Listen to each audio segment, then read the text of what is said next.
Hour with U.S. Senator Bernie Sanders. Let's play hardball.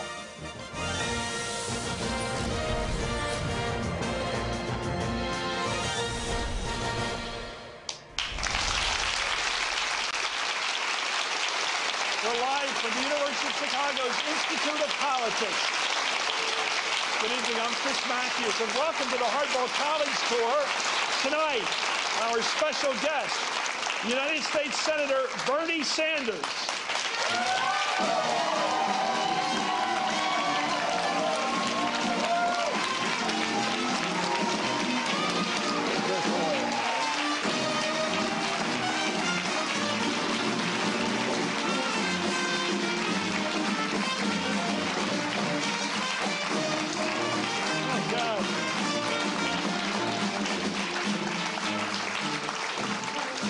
Well, I didn't know I was going to do this, Senator. Thank you for doing this. But I have to ask you the meaning of those lyrics to you. Woody Guthrie.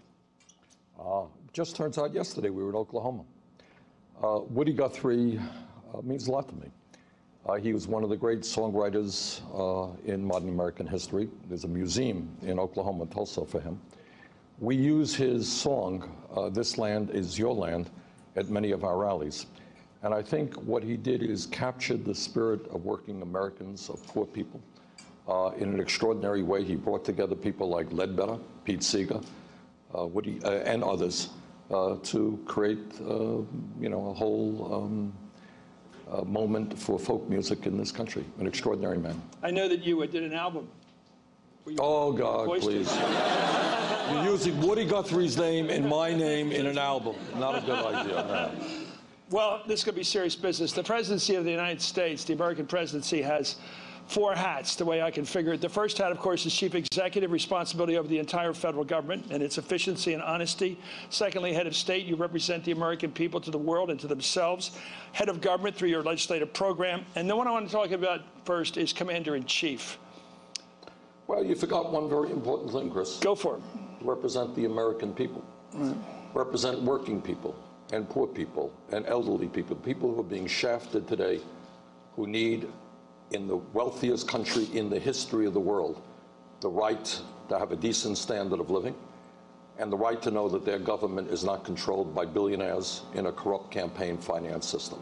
So one of the reasons I'm running for president, everything you said is true, is to transform American society, to take on a corrupt campaign finance system, a rigged economy, and a broken criminal justice system. So when I look at what my agenda is, it's everything that you said. Yeah. But it is more than that. Let me ask you about the role of commander-in-chief, however. Can you see yourself? I've heard your speeches are resounding, and you have a powerful message and an agenda probably clearer than most candidates have ever had. But when it comes to the job, it brings certain responsibilities you may not look for, but you're going to get. Of course. Sitting in the Situation Room, calling it a lethal drone strike. Can you see yourself in that position now? Absolutely. Absolutely. Look, I am proud of my achievement in terms of foreign policy. I've been all over the world, talked to a whole lot of people. Chris, as you well know, the most important decision that Congress made in many, many years in terms of foreign policy was the war in Iraq. Now, it's not just that I voted against the war, which was the right vote. It's not just that I led the opposition, helped lead the opposition against the war. Check out what I said on the floor of the House. Check out what I feared would happen the day after Saddam Hussein, a vicious dictator, was overthrown. Pretty good judgment. And I think when you talk about my views now and how we destroy ISIS through a coalition, through Muslim troops on the ground, I think my positions are pretty clear and, in fact, right. How do we, how do you, as president, convince our potential adversaries and current ones that we're not a country and you're not a person to be messed with? How do you establish that? So remember, Kennedy got in trouble because the Bay of Pigs, then came the Cuban Missile Crisis. Once you look weak, then they come at you. Well, how do you deal with that? Well, first of all, I don't know that I accept your basic assumptions here. Obviously, anyone who knows my political history, I've taken on every special interest in this country. I am a fairly tough guy. When I was mayor of Burlington, I had to take on everybody. Right. I am prepared to take on Putin and everybody else. But let's back it up. How do you let them know that? You let them know that we have the strongest military in the world. We have a great military, and we are prepared to use that when necessary.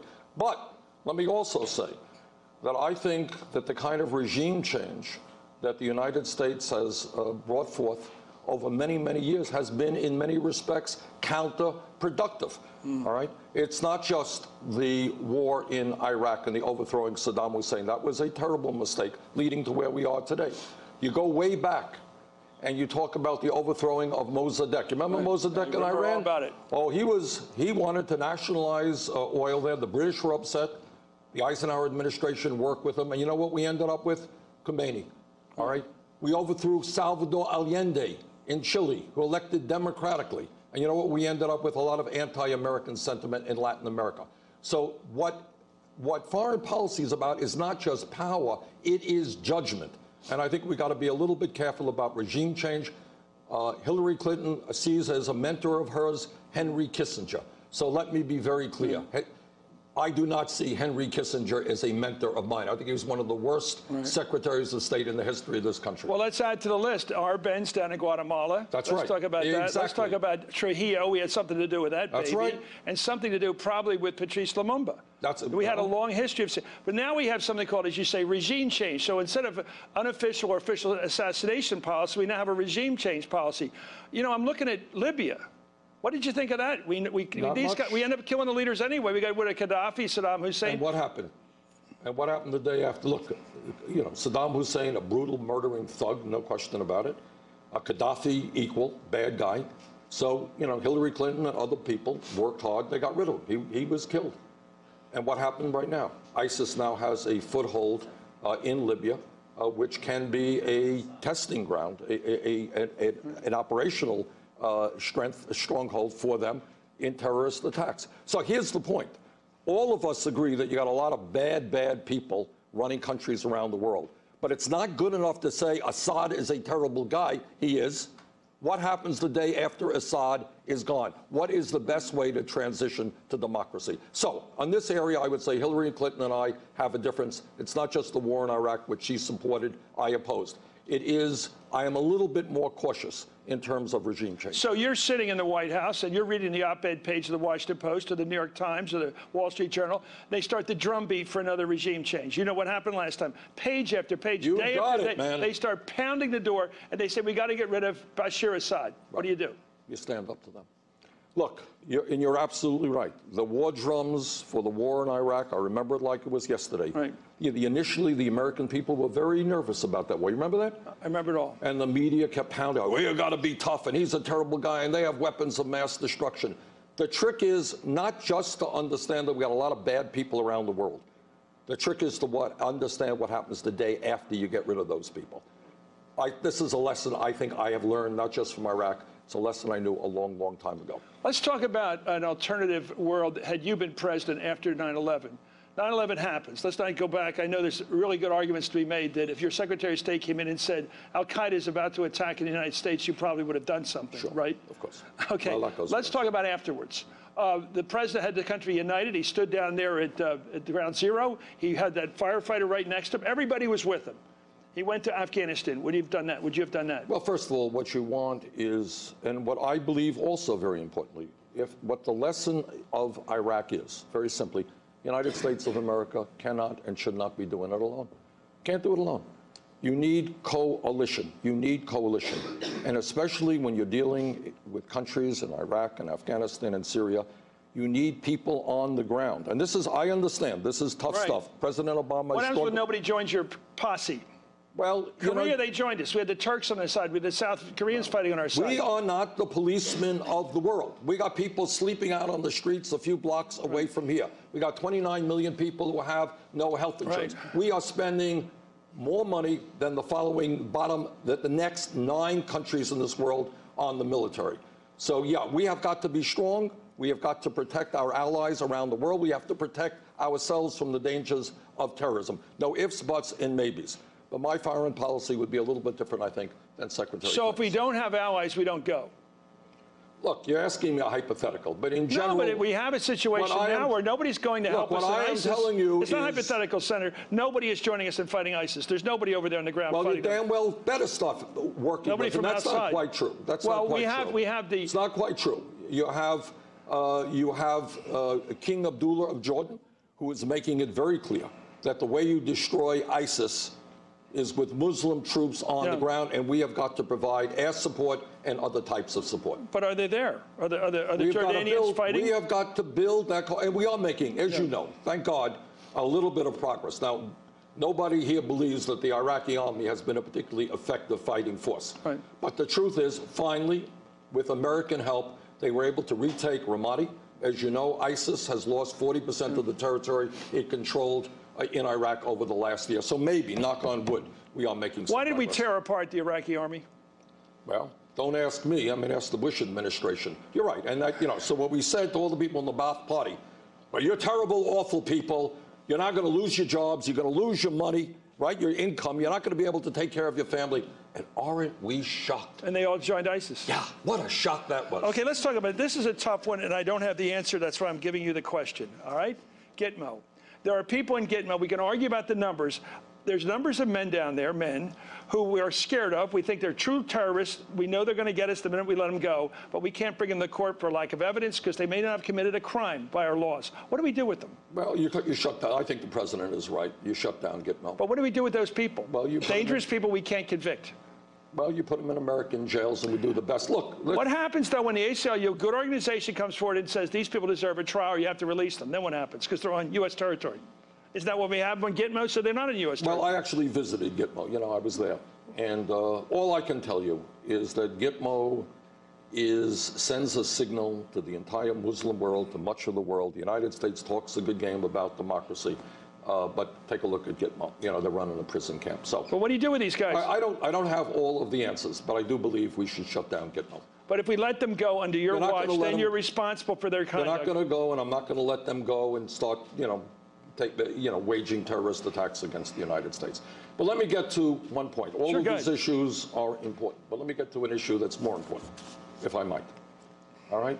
And that issue is we're going to change nothing in the United States unless we address a corrupt campaign finance system. And I'll tell you something very interesting, Chris. I go all over the country as I campaign. And you know what I find? It's not just progressives. It is conservatives, okay, who are saying, what is going on in America when you have billionaires now spending unlimited sums of money buying elections? And what this campaign is about is trying to bring about a political revolution. Right. Because I acknowledge in every speech that I give is that no president, not Bernie Sanders or anybody else, can do it alone. And you know why? Because Wall Street and corporate America and the big campaign donors and the corporate media, by the way, are so powerful that we are not going to change America unless millions of people begin to stand up and fight back. That is the most important Let's talk about that when we come back. I want to focus on how you would get a Supreme Court Associate Justice nominee at least given respect by the Republican-dominated Senate, because without doing that, you can't change the court and you can't get rid of your Citizens United. We'll be right back with Senator Bernie Sanders. We're live at the University of Chicago's Institute of Politics in the Hartwell College Tour.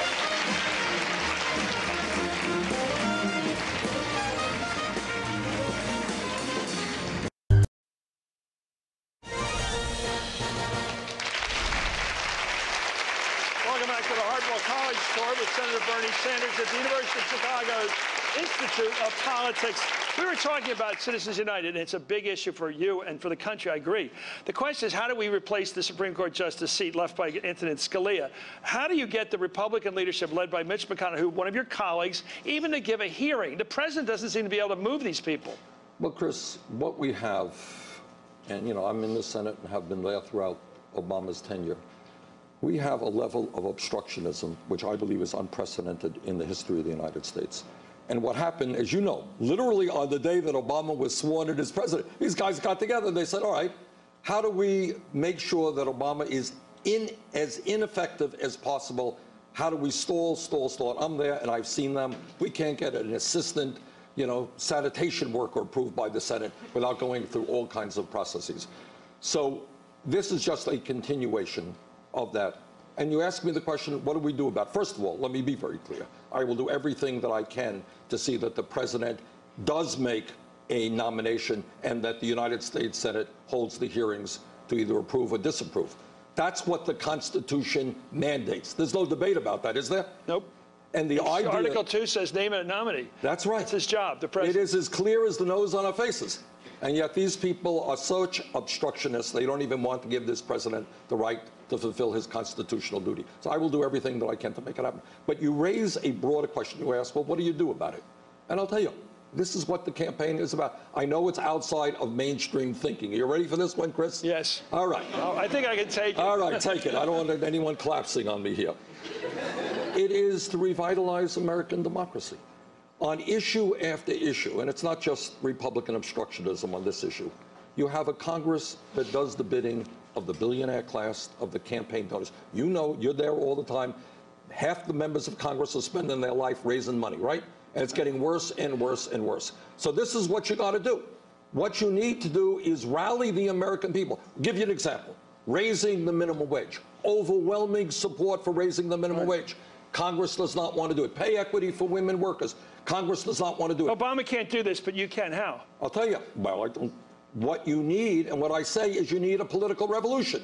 And that is you need these young people to understand, and working people and low-income people, if they are not involved actively in the political process, it will be the billionaire class who makes decisions for them and not necessarily in their interest. But you get elected. Let's say you get elected. You take office next January 20th, and you walk up to the Senate, and you meet with the leadership and say, I have a program here. I want to have free, government-funded tuition for public universities. There are things I want done on Social Security to increase benefits. There's things I want done on health care, so it can become like Medicare for life. You've got very strong positions. Right. And Mitch McConnell looks at you the way he looked at President Obama and says, forget about it. And then you know what I say? I say, hey, Mitch, take a look out the window. There are 1 million young people out there who don't want to be in debt for half their life for the crime of going to college. And if you want to antagonize those 1 million people and lose your job, Mitch, if you don't want to lose your job, you better start listening to what we have to say. That's the point. That's how change takes place. Well, how do you squeeze a guy like him? It's not him. Mitch is, I know all Mitch the Republicans. McConnell. How do you squeeze them? 60 senators. You need 60 senators to get a court. You need 60. Let me tell you this. Absolutely, positively, 100%. If we rally young people in this country to say, you know what, Germany, Scandinavia, other countries, they have free tuition in public colleges and universities. I have been all over this country because I've talked to kids, 30, 40, 50,000, $100,000 in debt, paying a huge percentage of their income, okay? Young people stand up and say, we are sick and tired of it. We don't want to go in debt for our whole lives because we got a college education. You know what? We'll win that fight immediately. But the trick is not to appeal to Mitch McConnell. Right. It's to say, Mitch, take a look at your emails coming into your What office. evidence do you have that this has worked for you? Have you increased the turnout in these elections? We've done, look, have you, as a senator, been able to get 60 votes of senators for anything? Have you ever been able to do this? What you're talking about doing? You say I can get 60 senators. I am not the president of the. Okay. What I am saying, Chris. But what evidence do you have you can do it? What evidence do I have? The evidence that I have is that's the only way change has ever happened I agree with you. in this country. That's what the civil rights movement was about. That's what the women's movement, the gay movement. It's necessary, but is it sufficient? That's called. Is it sufficient to get it done? These guys run in their own states with their own conservative constituencies that will say, fine, Bernie Sanders is a liberal president. Let me give you an example. He's a progressive. I'm not one. I'll vote against him. Let me give you an example. How do you know you can do it? How do I know? I don't know anything. I think we do the best that we can do. We try. But let me give you an example, all right? If you and I were sitting here 10 years ago, and I said to you, you know, Chris, I think in 2015, gay marriage will be legal in every state in this country. What would you have told me? You would have told me I'd be crazy, right? Honestly. That's what you would have told me. You thinking about it? I can't see the future. All right. But you're right. It moved very quickly. It moved quickly. The country moved very quickly. It moved quickly because people in the gay community and their straight allies said, people in this country have a right to love whoever they want. And then do you see any Republican ads? How does this relate? How does this relate to Citizens United? Let me answer your question. Do you see any Republican? I see all the connection. Okay. You're asking me. You are asking me how we make change. And I'm telling you, you make change not by sitting down with Mitch McConnell. You make change when millions of people in this country demand change. That's the way change has always taken place.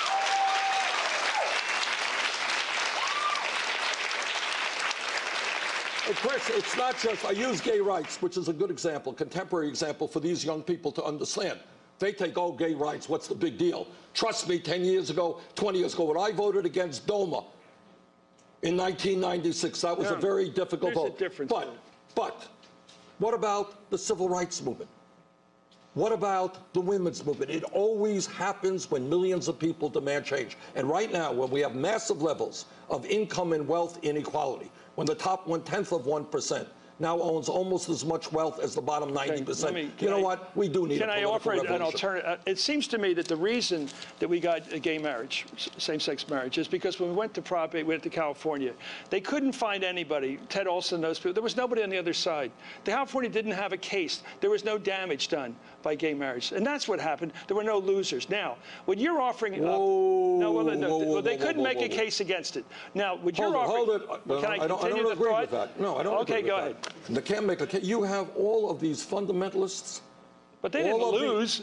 All of these people, millions... They disagree, but they didn't lose. Oh, I think they lost. Okay, let me ask you about money. If we get free tuition, government-funded tuition here, it has to come from someone. Those people will be the one who lose. If you have larger Social Security benefits, the higher income people during their working lives will be the ones who lose. If you get into arithmetic here. So there will be tremendous forces against everything you've advocated here. Right. It's not like saying nobody's staying up all night worrying about gay marriage because they're... Okay, good point. But this thing, they're losing money. And the interests are at work here. The very interests you've talked about are still going to be there the day after you're inaugurated. That's right. So what do you do with it? What you're saying is don't tell me you can just wish it to happen. Let me rephrase it. Okay. What you are saying, correct me if I'm wrong, is you got a very powerful billionaire class who wants it all and will resist any change. Anyone with substantial wealth or in a 401k or a mutual fund will want to hold on to their money. They'll all want to hold on to their money. What you're talking about is the Koch brothers in corporate America. And everyone in the stock market. And people who are very, very wealthy. So let me just say anyone in the stock market. Chris, let me just say this. Not anyone, all right? Well, this university invests in the market. Let me just say this, all right, if I might, all right? In the last 30 years, you know what's happened? There's been a massive redistribution of wealth. You know that? I agree completely. It has gone from the middle class and working families to the top 1/10 of 1%. I didn't hear the establishment moaning about how radical and crazy it was that trillions of dollars left the pockets of the middle class.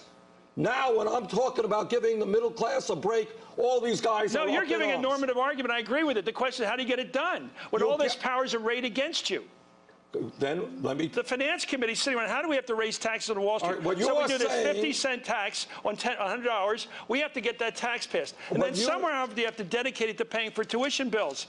These are hard things to get done. What you are saying, let's be clear, okay? Let me be very clear. I believe that in the year 2016, a college degree today is about the equivalent of a high school degree 50, 60 years ago. I agree with it. Normatively, you're winning the argument. All right. So I believe that when we talk about public education, it shouldn't be first grade through 12th. It should be through college. Okay? I believe that public colleges and universities, not the University of Chicago, sorry guys, but public colleges and universities should be tuition free so that every kid in this country, look, I grew up in a family, did not have a lot of money. My parents never went to college. I want every kid in this country who has the ability to do so to go to college. Now, I also want to deal with an issue you guys are worried about, is student debt. Is that true? Yeah. All right. We got millions of people really being crushed with student debt. My idea is to merge the two. Okay? Now, you're asking me, how do I pay for it? I'll tell you how I pay for it. I haven't asked that. I've asked you, how do you pass it through the Senate? Wait a second. How do you get 60 votes for any of this? We are going to pay for it through a tax on Wall Street Who's speculation. going to pass that tax? The American people. The Senate's going to pass that? Chris, you and I look at the world differently. You look at it inside the Beltway. I'm not an inside the Beltway guy. I am an outside the Beltway guy. But the people that vote on taxes are inside the Beltway. And those people are going to vote the right way when millions of people demand that they vote the right way. On this issue, I have no doubt that as President of the United States, I can rally young people and their parents to say that if Germany does it, Scandinavia does it, countries around the world do it, we can do it. And yes, we bailed out Wall Street. It is Wall Street's time to help the middle class. The next Senate leader, a Democratic leader, is probably Chuck Schumer of New York. Can you deliver his vote tonight? Can you tell me one senator is going to follow you for these proposals? They're all good, decent proposals. In fact, they're moral proposals. Chuck, tell me the votes. Yeah, Who's going to vote with you? Very, very well. Is he going to vote with you? Well, call him up. I don't know. Well, you give us one vote. You say I will give you 60 votes and pass it, and you can't give me one vote. I didn't say your vote, but you won't be in the Senate anymore. Chris, I didn't say I couldn't give you one vote. Look, what you're not catching on, I have to say this respectfully, all right? You're a nice guy. You're missing the point, all right? You're missing the point. If you look at politics today as a zero-sum total, right. If you're looking at 63% of the American people not voting, 80% of young people not voting, billionaires buying elections, you're right. I'm not looking at that world. How's that going to change the day you're in office? You won't have a Supreme Court on your side. What I will have is millions of people demanding... You need 60 votes to get a Supreme Court nominee. Well, no, we're starting at the very point of can you do what you say you're going to do? Yes, damn right, I can do what I say. What have you done like this? Have you ever done anything like this? Have you ever gotten 60 votes? Have you ever gotten 60 votes for anything in the Senate? Yeah, actually, we have. What was it? My veterans bill, comprehensive veterans bill, the strongest veterans bill passed in many, many years. But that's as a senator. Now I am, hopefully, the president of the United States. We have the bully pulpit. So the difference that you and I have. So's Obama.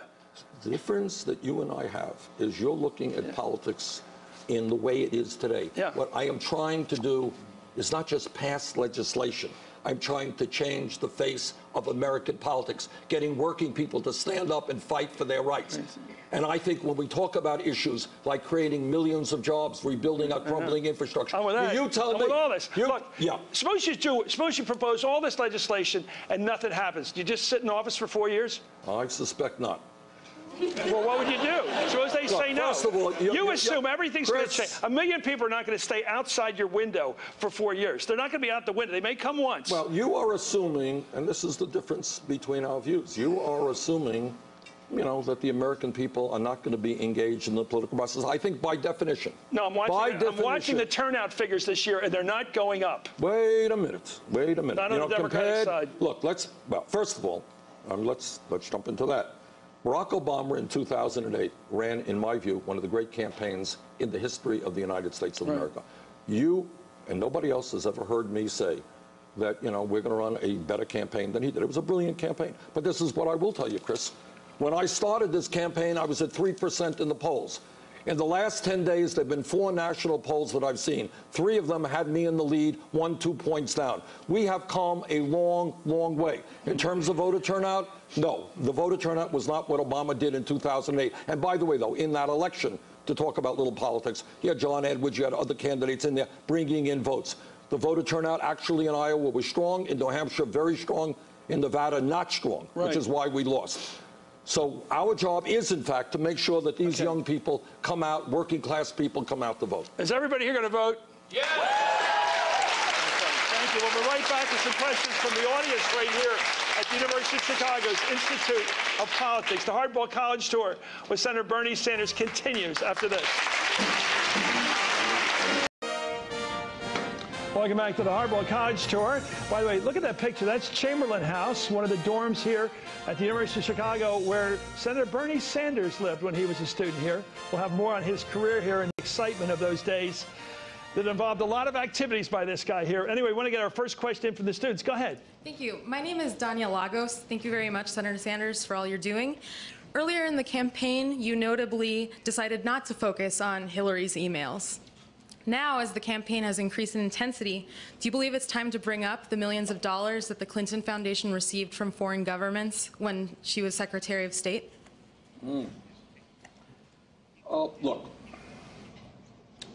what I have tried to do as somebody who has never run a negative campaign, a negative ad in my entire life, is to try to focus on the issues that I think are impacting the American people. You raise an important issue. I understand that.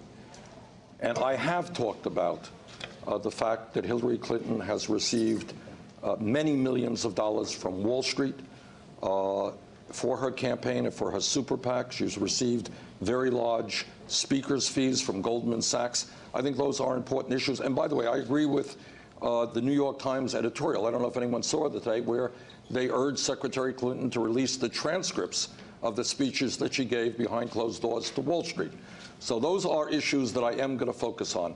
But right now, my focus is to contrast my views on how we can improve life for the middle class and working families of this country. But thanks very much for that question. Go ahead. Hi, Senator Sanders. Welcome back. My name is Igala Obi. Your opponent's new line is that she is the one who can break down barriers that all people face. However, the reality is that many of the barriers in place, especially for low-income individuals and people of color, were created by the policies put in place during the Clinton administration. Given this reality, do you feel that this claim of breaking down barriers is at least a little ironic, and how are you in a better position to do so? Thank you very much. Very good question. And I think you make a good point. As I mentioned the other day, we had a press conference on this. In 1996, the Clinton administration and then First Lady Clinton was very active in so-called welfare reform. You familiar with what that was? And welfare reform really picked up on the Republican agenda. And it said that one of the basic problems in America is that poor people, and by the way, African Americans, were ripping off the welfare system. Well, everybody believes in welfare reform if it means helping people get the education, the child care, and the jobs they need to improve their lives. That's not what that bill did. That bill ended up increasing very significantly extreme poverty in America. It caused a lot of suffering for some of the poorest and most vulnerable people in this country. So I think your point is exactly correct. And I think that's an issue we will be talking about a whole lot. Thank you. Go ahead, next. This is fast. Senator Sanders, thank you for being here. My name is Patrick Quinn. My question is, the recent firing of Chicago Police Superintendent McCarthy highlights the fact that even intended reformers can fail in the face of institutional power. As president, how would you reform our criminal justice system? Great question, and it's an issue that is very, very high on my agenda. We have a broken criminal justice system. Everybody in this room and everybody in this country should be ashamed that we have more people in jail than any other country on earth, 2.2 million people, more than China, largely African American and Latino.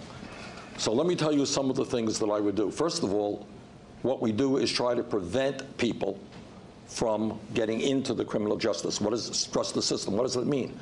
Today, if you are an African-American kid between 17 and 20, and you graduated high school, you didn't go to college, do you know what your unemployment rate is, unemployment and underemployment rate is? It is 51%.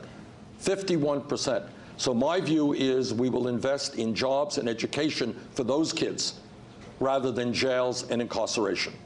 Second of all, we have got to create, and the federal government can play an important role dealing with local municipalities, creating a model program for police departments. For example, lethal force should be the last resort, not the first resort. Second of all, if an individual is killed by a police officer or dies in police custody, that should automatically trigger a Department of Justice investigation.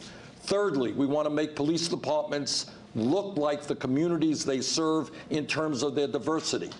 Fourthly, we want to demilitarize police departments. Fifthly, we want to take a hard look at the so-called war on drugs. Millions of people in this country have police records, and disproportionately African American, by the way, because of possession of marijuana.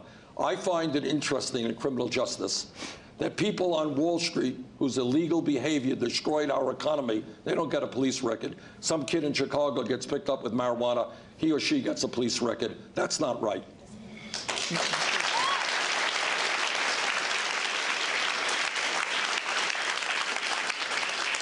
Hi, Senator Sanders. My name is Sid Jain. Thank you for being here, first of all. So my question is, I was hoping you could elaborate more on the Apple privacy debate and what your broader plans are once elected to tackle the issue of government surveillance. That's a huge issue, and it's a very, very important issue. You're looking at a guy who voted against the USA Patriot Act. That was a hard vote. You know, sometimes it becomes easier. This is after 9/11. It wasn't such an easy vote. And my concern then and my concern now is that the NSA and the government, you know, they're keeping records on all of your phone calls, or many of your phone calls. They have the ability and occasionally use it to go into the websites you visit and check out your emails. But you know what? It is not just the government. It is corporate America as well, who knows a whole lot about your purchasing habits, maybe your banking records, maybe your medical records as well. So the bottom line here, Chris. Explain how they use that. Well, I don't know. Well, if I know the products that you buy, then I know how to advertise and get to you. But the bottom line here is there has been a revolution in technology in the last 20 years. Public policy has in no way kept pace with that transformation of our society. Now, to answer your question, this is a tough issue. On one hand, do we want to keep tabs on ISIS recruiting efforts? Yeah, you're damn right we do. On the other hand, do we want to open the door so that the federal government now knows much too much about you, more than they should? How you achieve that balance is not easy. That's the issue that we have got to answer. Where are you on Snowden? You know, I think Snowden broke the law. That's true. And I think he deserves his day in court to make his case. On the other hand, there would not be a whole lot of the discussion that we're hearing today if Snowden did not come forward and tell us what the NSA was doing. So you wouldn't throw the book at him? No, I would not throw the book at him. Okay, we're going to come right back. We're going to talk about the senator, what he was like when he was the age of you guys here at this school. There's some amazing stories I want him to talk about. Much more from Senator Sanders when we get back. You're watching the Hardball College Tour, live from the University of Chicago's Institute of Politics. Voter suppression.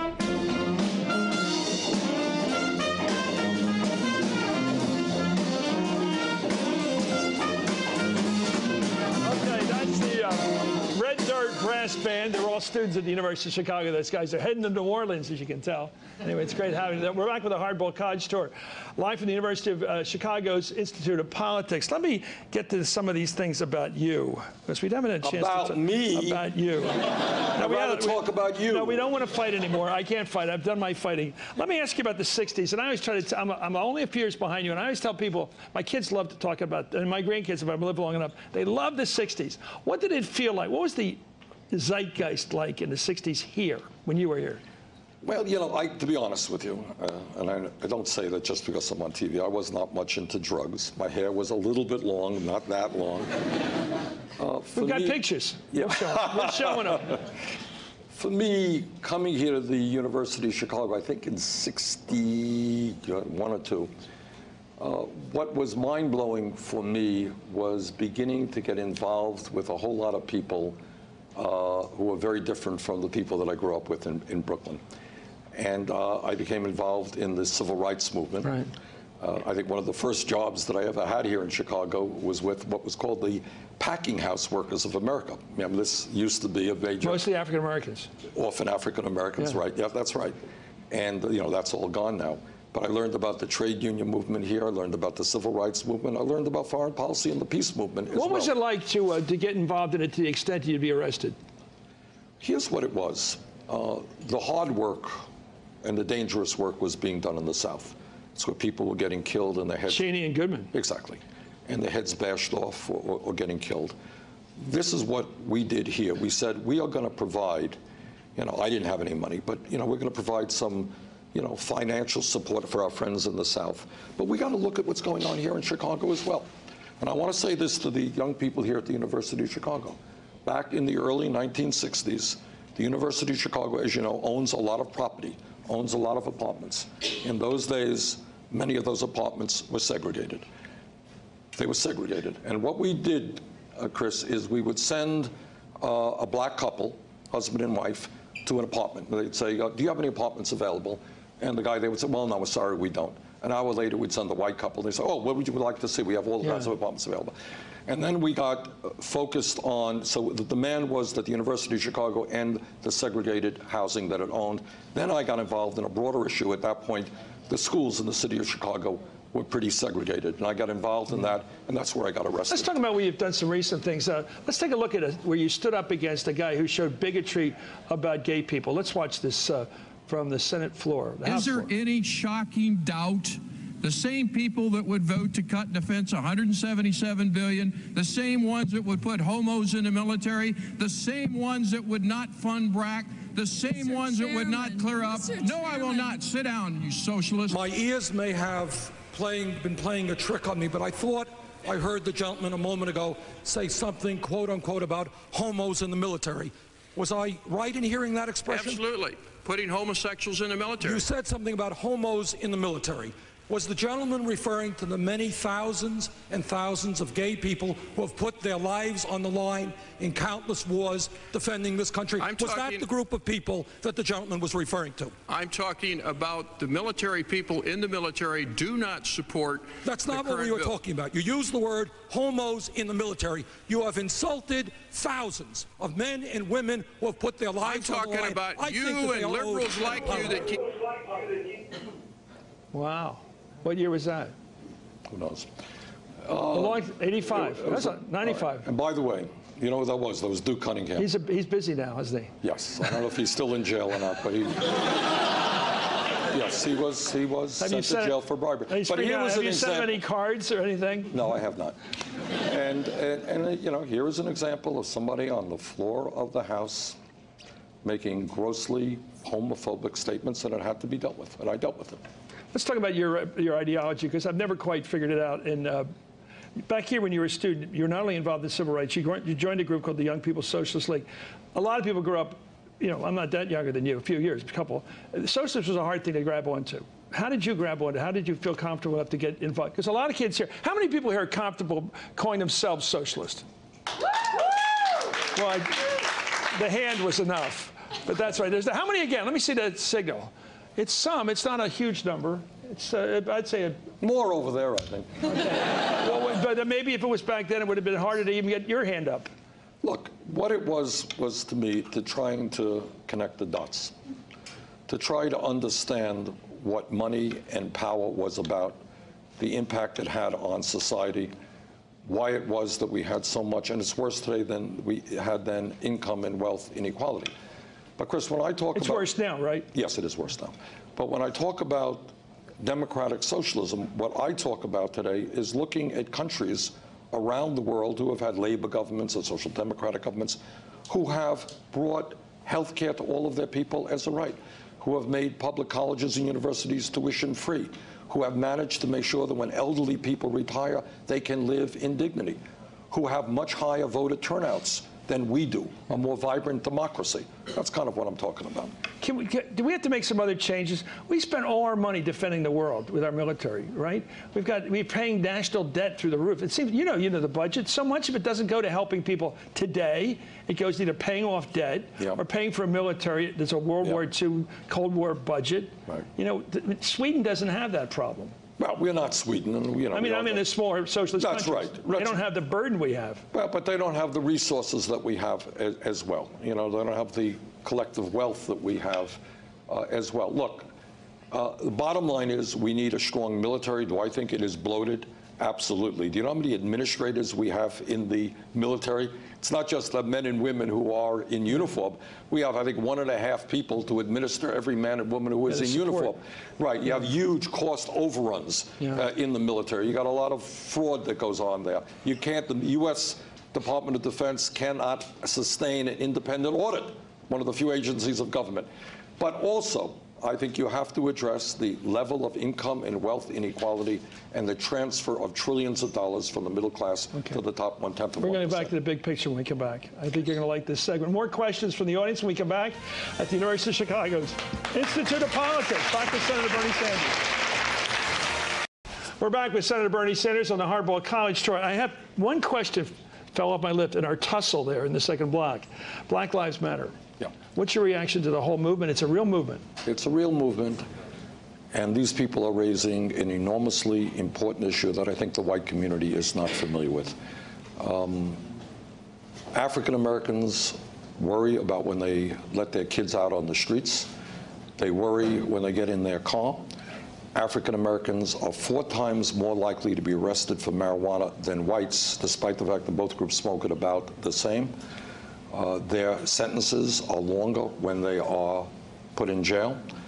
And I think the Black Lives Matter have raised this issue, and that tells me, and what I believe very strongly, is we need major, major criminal justice and police reform in this country. What do you think when you see a picture of police officers shooting a guy as he's running away, or you see a big, heavy-set guy being choked to death right on camera? Well, that's Eric Garner, who you're talking about. His daughter is very active in our campaign. It is indefensible. It is horrible. And I think the American people, and it's not just the African American community, are sick and tired of this.